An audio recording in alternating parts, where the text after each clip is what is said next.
for the judge to directly address Danny in the sentencing. It was powerful. It was powerful.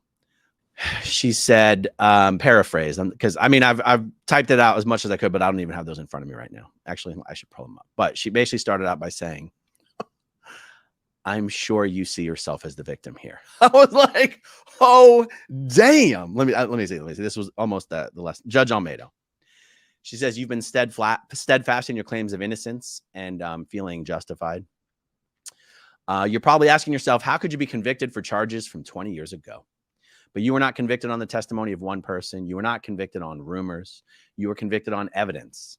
The victims testified about what occurred in 2001 and 2003. They reported the rapes to someone shortly thereafter.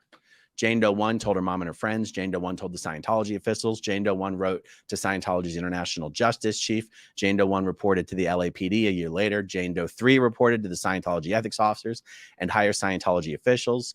Also, shortly after Jane Doe 1 reported to Scientology officials, you paid her $400,000 to be quiet. And she even said, look, a lot of people will say, you just paid the money to avoid the embarrassment and it's easier to just, squash the whole thing. And she goes, but Danny, that's a lot of money to pay for something you claim didn't occur. I was like, damn, I didn't know a judge was allowed to say something like that. Because at least in front of a jury, you're not allowed to present that kind of information.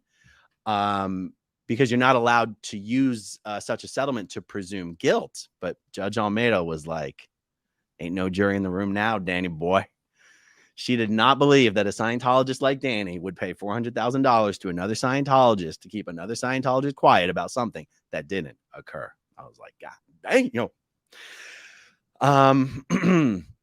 she then said, the allegations of the women are all very similar to each other. These victims were still members of Scientology when they came forward. The argument that they only colluded decades later just does not make any sense.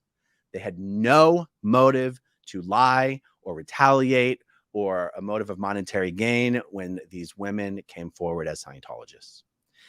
And there was even more testimony from other women who you were not charged with. The jury found you guilty beyond a reasonable doubt. You are not the victim. And your actions were criminal, and you will have to come to terms with your prior actions and subsequent actions. Oh, and she quoted MLK. And I don't know that I got the whole quote accurate, but it was something like, she said, to quote MLK, the ultimate weakness of violence is its deepening spiral, begetting the very thing that it seeks to destroy. And then she sentenced him.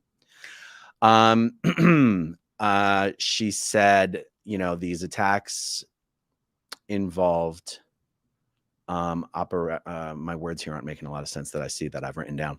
The use of force, different women, different dates, different circumstances. And that she was giving a little bit of an explanation for why she was not going to sentence him to serve these things concurrently, but instead consecutively. Judge Olmeda is a force of nature, an absolute force of nature.